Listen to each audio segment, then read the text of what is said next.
Everyone loves a good enemies to lovers story, but there is another great foes to friends trope that the gaming world doesn't utilize as often, even though its potential is genuinely great, and that's when the villain is secretly your ally. Now, there are types of antagonists who say that you are not so different, you and I, and mean it in a completely sincere and amicable way. Their goals usually align with your character, and although they're working for the opposition, in reality, they're trying to help you and aid you on your quest. So let's take a look at them. As I'm Jules, this is WhatCulture.com, and these are 10 video game villains who were secretly your ally all along. Also, spoiler alert, Baldur's Gate 3 will be mentioned here.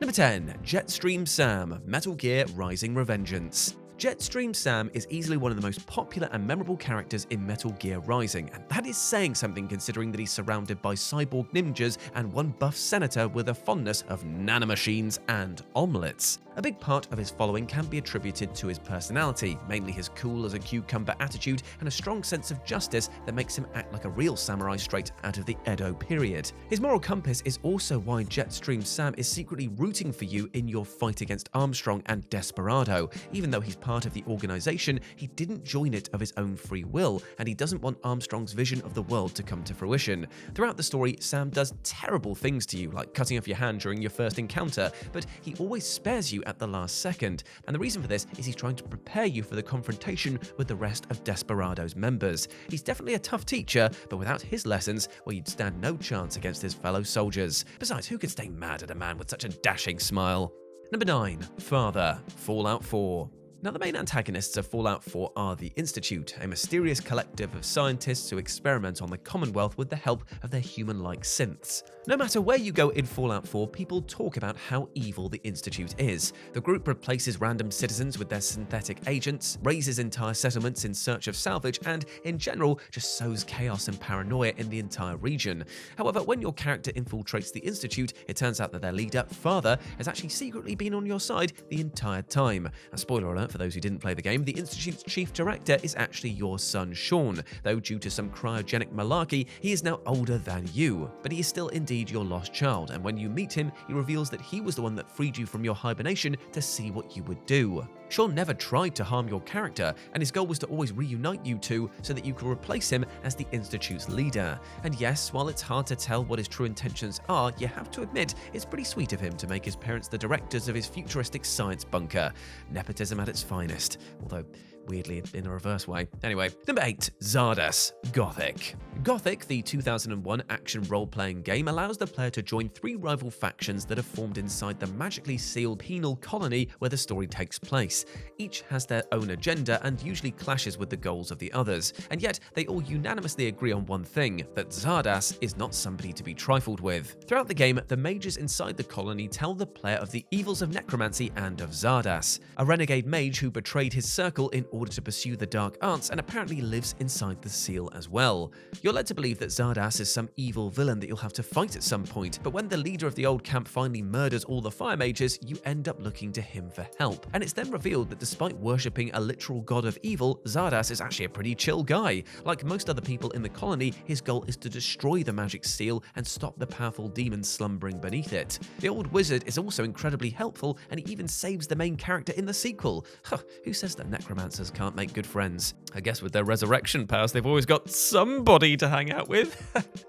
Forget it. Number 7, Pagan Min, Far Cry 4. Every Far Cry game is known for its villain. They're all extremely charismatic and captivating people that amass huge fan bases no matter what atrocities they've committed against the player. However, there is one Far Cry antagonist that deserves more praise than his great personality, and that's Pagan Min. And that's because he's the only evil bad guy who is genuinely trying to help you. In Far Cry 4, you play as AJ, the son of a deceased leader of a rebel group called the Golden Path that tries to free the area from Pagan's regime. And when you arrive, you quickly follow in your dad's footsteps and join the fight against him. However, what you don't realize is that there was never any need for bloodshed. In the final mission, when you storm Pagan's palace and confront him, the mad tyrant reveals that he never had any intentions of harming AJ. He explains that you're actually the son of his dead lover and that he always anticipated giving the area away to you.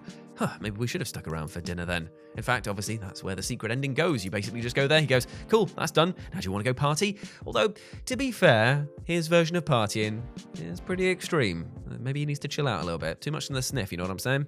Number 6, Silver and Blaze, Sonic 06. Now, Sonic 06 is guilty of a lot of crimes against gaming, but introducing Silver and reintroducing Blaze, who had previously appeared in the underrated 3DS spin-off Sonic Rush, isn't one of them.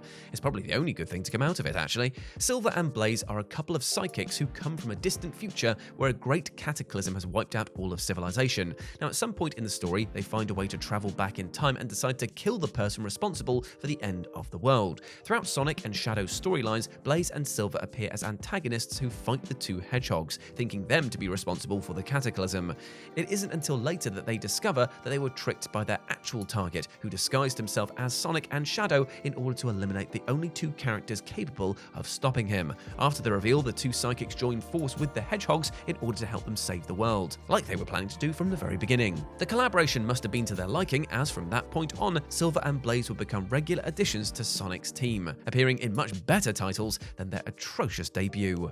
Number 5. Drago, Ring Fit Adventure. Now, Drago, or Drago, depending on how you want to pronounce it, from Nintendo's exercise game Ring Fit Adventure is a rare example of a villain who's not intended to be the antagonist, but rather to serve as motivation for the player to keep trying their hardest. Obsessed with bodybuilding and becoming his buffest self, Big D over here is a dragon who appears as the boss throughout all of Ring Fit Adventure. He's brash, he's proud, he's self-absorbed, and personifies the worst qualities of a gym rat. His goal is to defeat Ring and the player, and he loves to talk trash to you as he's figuring you out. But really, deep inside, he's actually got the exact same goal as you, and that's to improve your physique and help the two of you become better. You see, as much as he says otherwise, he never really pushes you beyond your abilities. He encourages you to try your hardest and challenges you only when he thinks that you're ready for it. He isn't so much of a villain as he is an ideal companion for keeping you motivated to stay fit. Even his trash talk is actually kind of encouraging, making you want to show him up. And while he may not be the best example of a healthy-minded athlete, his goal is to turn you into one. Number 4. N, Pokemon Black and White. It's rare for Pokemon villains to show some depth beyond "we're here to destroy the world" because, well, don't ask us why. And one of the most interesting villains in the entire series is N, the enigmatic leader of Team Plasma from Pokemon Black and White. N founded Team Plasma in order to free Pokemon from their human owners, as he believed their masters didn't really treat them equally and respectfully. Throughout the course of Black and White's story, Team Plasma grows to adopt more radical views, seeing humans as a full-on plague that needs to be eradicated. After their intention of using a legendary Pokemon to wipe out humanity is revealed, N decides to stop his former allies. Every time N appears in the game, his intentions are unclear. He's an enigmatic figure that keeps judging the player with questions about the nature of their relationship with their Pokemon. However, this is all just a way for N to size you up so that when the two of you finally go up against the new leaders of Team Plasma, he can trust you enough to join forces with you. You don't realize it until the end, but N has always been on your side. Number 3. The Hacketts, The Quarry. Supermassive is The Quarry is an interactive drama horror in which you try to survive a night in a werewolf-infested summer camp. Throughout the story, the main cast of characters deals with more than just werewolves, however, like a ghost and, of course, the Hackett family. The moment the Hacketts appear on screen, you can't help but think of them as villains. They're covered in blood, carrying an intimidating collection of weapons, and oh yeah, they stalk the camp counselors. That said, the Hacketts are secretly trying to save your characters. Their intentions are purposely left unrevealed until the second half of the story, so that when one of them walks towards you menacingly, that you feel that they're about to tear the head off of your shoulders. But in reality, their goal is to protect the campers from the cursed members of their family that have been transformed into werewolves. Now, you know, the help is certainly appreciated, but maybe they could have said something instead of stalking people around and chasing after them with knives and shotguns. Just a thought. Number 2. Karliah, The Elder Scrolls V Skyrim.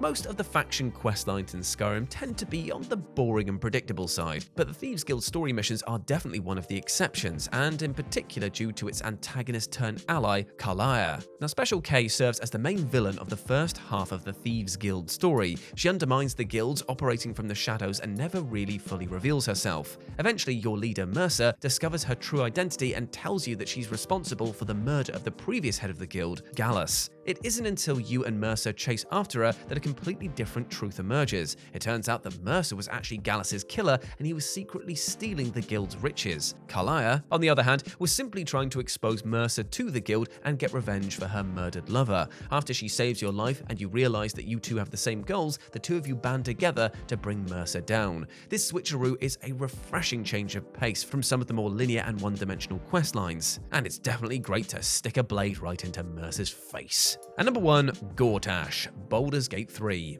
The three chosen of the Absolute, the main antagonists of Baldur's Gate 3 are, spoiler alert, the champions of the gods of murder, necromancy, and tyranny. It sounds like the least likely group that you want to be buddies with, and yet, if you play as the Dark Urge, it turns out that one of them is actually a close friend of yours. In Act 3 of the game, when your Dark Urge arrives in Baldur's Gate, Gortash, the chosen of the tyrant god Bane, invites you to witness his inauguration.